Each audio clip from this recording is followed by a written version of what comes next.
சென்னை.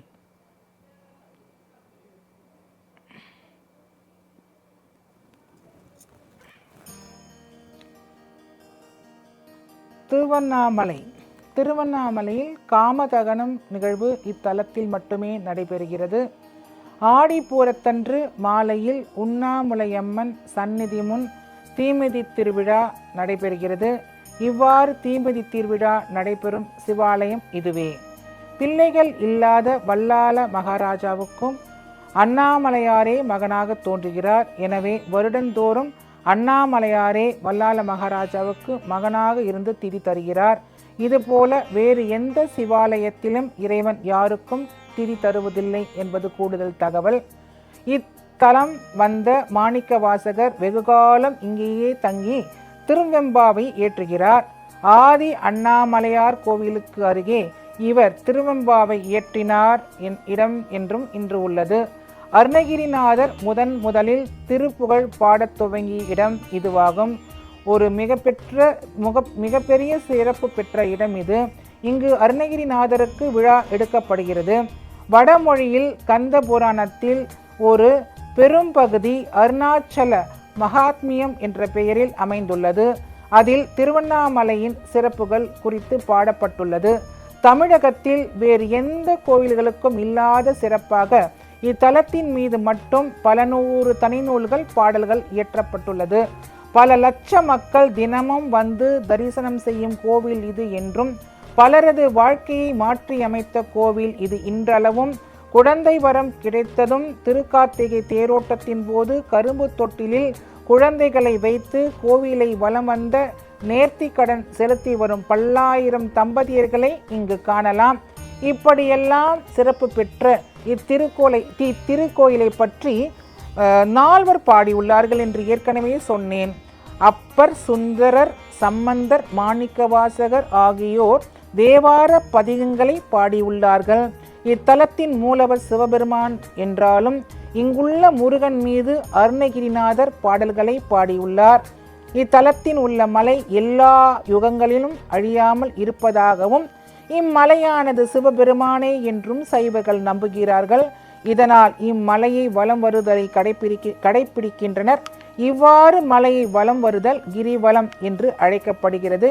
குறிப்பாக பௌர்ணமி தினத்தன்று கிரிவலம் வரும்போது பல நன்மைகள் கிடைக்கும் என்று நம்புகிறார்கள். அதே போன்று கிரிவலம் அல்லாது பௌர்ணமி அன்று மட்டுமல்லாது சிலர் 30 நாட்களுக்கு ஒரு முறை, வாரம் ஒரு முறை என்றெல்லாம் கணக்கில் வைத்துக்கொண்டு கிரிவலம் வருகிறார்கள்.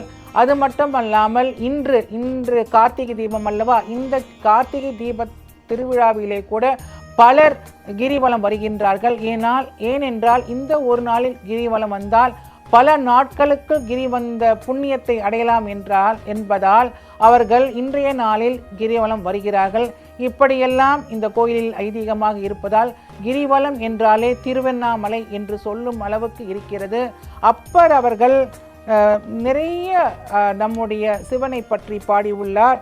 என்றாலும் நெஞ்சம் உனக்கே இடமாக வைத்தேன் நினையாதொரு போதும் இருந்தறியேன் என்று திருநாவுக்கரசர் பாடியதும், இறைவனாலே நாவுக்கு அரசர் என்றும் வயதின் காரணமாக அடியார்களால் அப்பர் என்று போற்றப்படும் பெருமைக்கும் உரியவர் திருநாவுக்கரசர் பெருமானாவார். வாழ்வின் தொடக்கத்தில் இருந்து துன்பங்களையே அனுபவித்தாலும் இறைவனையே நம்பி அனைத்தையும் தாண்டி வருகிறார். இவரின் வாழ்வு நமக்கு ஒரு அனுபவ பாடமாகும். வாழ்வின் பல உண்மைகளை, வாழ வேண்டிய முறைகளை நமக்கு இவரது பாடல்கள் போதிக்கிறது. 7ஆம் நூற்றாண்டில் சமணமும் பௌத்தமும் மேலோகி இருந்த காலம். பல்லவர்களும் பாண்டியர்களும் சமண சமயத்தை சார்ந்து வடமொழிக்கு முக்கியத்துவம் அளித்து தமிழ் மொழியையும் சைவமும் பின்னுக்கு தள்ளப்பட்ட இருந்த கால சூழலில்தான் நாவுக்கரசர் பிறக்கிறார். திருவாமூர் என்ற தலத்தில் புகழானார். மாதினியார் என்ற அடியவர்களின் மகனாக பிறந்த அப்பர் சிறு வயதிலேயே பெற்றோரை இழந்தவர். அவரின் இயற்பெயர் மருள் நீக்கியார். அவரின் தமக்கை திலகவதியார். கலிப்பகையார் என்பவரை மணக்க இருந்த நிலையில் கலிப்பகையார் போர்க்களத்தில் வீர மரணம் அடைகிறார். திலகவதியார் துறவு ஏற்று ஈசனின் கயல்களை வணங்கி திருவதிகை திருக்கோவிலில் உழவார பணிகள் செய்து வந்தார். ஆனால் திருநாவுக்கரசர் சமண மதத்தில் சேர்ந்து அந்த நூல்களை பயின்று பாடலிபுர சமண மடத்தின் தலைவராக இருந்தார்.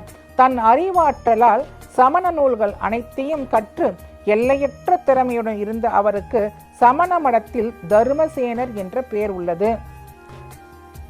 நில்லாத உலகியல் கண்டு நிலையா வாழ்க்கை அல்லேன் என்று அறத்துறந்த சமயங்கள் ஆனவற்றை நல்லாறு தெரிந்து உணர நம்பர் அருளாமையினால் கொள்ளாமை மறைந்து உரையும் அமன் சமயம் குறுகுவார் என்கிறார் சேக்கிழார். எது நல்லது என்று அறியாமல் சமண சமயத்தில் இருந்த அப்பர் பெருமான ஈசன் ஆட்கொண்டார் என்று நயமாக குறிப்பிடுகிறார் சேக்கிழார். இது Tiruvannamalai Karthigai Deepam. Title sponsored by S7 Group of Company, Sivan Kutty Thangamani, powered by Sakthi empowerment centre, Pammal, Chennai. அப்பருக்கு திலகவதி என்று ஒரு தமக்கியார் இருக்கிறார். அவர் இறைவனிடம் வேண்டி நாவுக்கரசரை சைவ சமயத்துக்கு வரவழைக்க வேண்டினார். இறைவன் அவரது கனவில் தோன்றி மருள் நீக்கியார் முற்பிறவியில் என்னை அடைய முனிவனாக தவம் செய்தார். எனவே இப்பொழுது அவருக்கு நான் சூளை நோய் தந்து ஆட்கொள்வேன் என்று உரைக்கிறார். எனவே நாவுக்கரசருக்கு கொடிய சூளை நோய் ஏற்படுகிறது. வலியில் துன்புற்று துடியாய் துடிக்கிறார். சமண சமய மந்திரங்களை எல்லாம் சொல்லுகிறார். பலனில்லை. மருந்துகளுக்கும் எந்த பலனும் இல்லை. தன் தமக்கை நாடி ஓடி வருகிறார். ஏற்கனவே சொன்னபடி தமக்கை சிவபிரானின் கழல்களை வணங்கி ஈசனின் விபூதியை நமச்சிவாயா என்று ஓதி தம்பிக்கு அளித்தார். அதை உடல் முழுவதும் பூசி வாயிலிட்டு விழுங்கி திருவதிகை கோவிலில் இறைவன் முன் நின்று கூற்றாயினவாறு என்ற பதிகம் பாட சூளை நோய் மறைந்தது. சிவபெருமான் திருவருளால் பதிகம் பாட வயிற்று வலி நீங்கியது. கூற்றாயினவாறு விளக்கிலீர் கொடுமை பல செய்தன நான் அறியேன் ஈற்றாய் அடிக்கே என்று அவர் வணங்குகிறார். இரவும் பகலும் பிரியாது வணங்குவேன் என்று சொல்லுகிறார். ஈசன் கருணை வடிவானவன், தண்டனை கொடுப்பவன் அல்ல, தன்னிடம் ஈர்த்து கொள்பவன், எல்லா சமயங்களும் கூறும் அன்பு வடிவான பரம்பொருள் அவன் மட்டுமே. அவரிடம் நேரடியாக உரையாடுகிறார் அப்பர் பெருமான். சலித்தால் ஒருவர் துணை யாருமில்லை, சங்க வெண்குழை காதுடை எம்பெருமான் என்று ஈசனையே சரணடைகிறார். மனித வாழ்க்கையில் துன்பங்கள் பிணிகள் இவைகள் எல்லாம் இறைவன் கருணையால் மட்டுமே அகலும். இறைவன் அருணினால் மட்டுமே நம்மை அணுகாமல் காக்க முடியும். எனவே தான் நாவுக்கரசு பெருமான் என் போலிகள் உமையினி தெளியார் அடியார் படுவதில் இதுவே யாகில் அன்பே அமையும் அதிகை என்று பாடியிருக்கிறார். இரவும் பகலும் பிரியாது வணங்குவேன் என்றும் பாடுகிறார். ஆகவே அதிகை கெடில வீராட்டினத்துறை அம்மானே என்றும் பாடுகிறார். இப்படியெல்லாம் அவர் பாடி நெஞ்சம் உருக உருக சிவபெருமானையே அவர் மேலேயே அவர் அன்பு செலுத்துவதால் ஈசனையே வணங்கி வருகிறார் என்று சொன்னால் இணையாகாது.